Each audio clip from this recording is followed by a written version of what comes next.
Dans ce festival missionnaire, nous mettons Notre-Dame de la Mission en premier. C'est elle qui va ouvrir les portes, qui va permettre à ce festival de porter du fruit. Et c'est vrai qu'on commence cette année de la Miséricorde qui va durer donc du 8 décembre 2015 à la grande fête du Christ Roi 2016. Donc en fait, on est vraiment en grande communion avec l'Église universelle. Et la Sainte Vierge est mère de miséricorde. Le pape François l'a rappelé dans sa bulle de l'année de la Miséricorde, dans le Salve Regina, cette prière traditionnelle de l'Église, on prie Marie sous le titre de Mère de Miséricorde. Donc c'est vraiment elle qui va nous conduire pendant ce festival missionnaire, cette année de la Miséricorde, vers Jésus. Alors dans le Salve Regina, on se confie à elle, on lui demande que son regard miséricordieux se pose sur nous. Et aussi dans la prière du Magnificat, on parle de la Marie loue la miséricorde de Dieu qui s'étend d'âge en âge. Donc vraiment ce festival missionnaire, à la fois Marie va poser son regard de miséricorde sur chacun et à la fois on va louer la miséricorde de Dieu avec Marie. Donc c'est vraiment une joie de vivre cela avec la Vierge Marie, surtout qu'en Vendée, on a un grand saint, Saint Louis-Marie, dont on fête le tricentenaire, et pour lui, son message, c'était aller à Jésus par Marie. Donc vraiment, là, Marie a toute sa place pour nous aider dans ce festival missionnaire. Et c'est vrai que le pape François, dans sa bulle, alors c'est le nom du texte officiel, c'est un peu original, sa bulle d'indiction du jubilé extraordinaire de la miséricorde, il dit que vraiment, il faut tourner notre pensée vers Marie, que c'est sa douceur, la douceur de son regard qui va nous aider à accueillir la miséricorde de Dieu.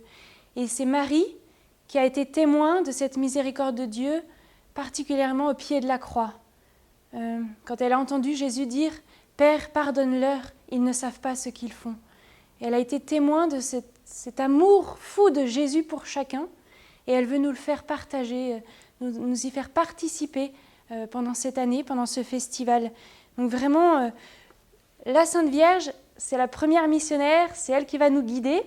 Et alors pour que ce soit bien concret, parce que là c'est des mots, faut que ça se vive dans notre vie, on va envoyer la Sainte Vierge en mission. Donc bon, ça sera une statue, mais en fait plus qu'une statue, c'est vraiment la présence de Marie. Les gens qui vont accueillir cette statue, c'est pas une statue de bois qui va arriver, c'est vraiment Marie. Marie qui vient habiter, qui vient visiter ses enfants, qui vient leur apporter la miséricorde. Et donc, alors tout le monde ne pourra pas l'accueillir, cette statue, parce qu'elle va pèleriner pendant 1 an, cette Notre-Dame de la Mission. Mais on va faire en sorte que chaque doyenné puisse en profiter, chaque paroisse, et puis chaque quartier.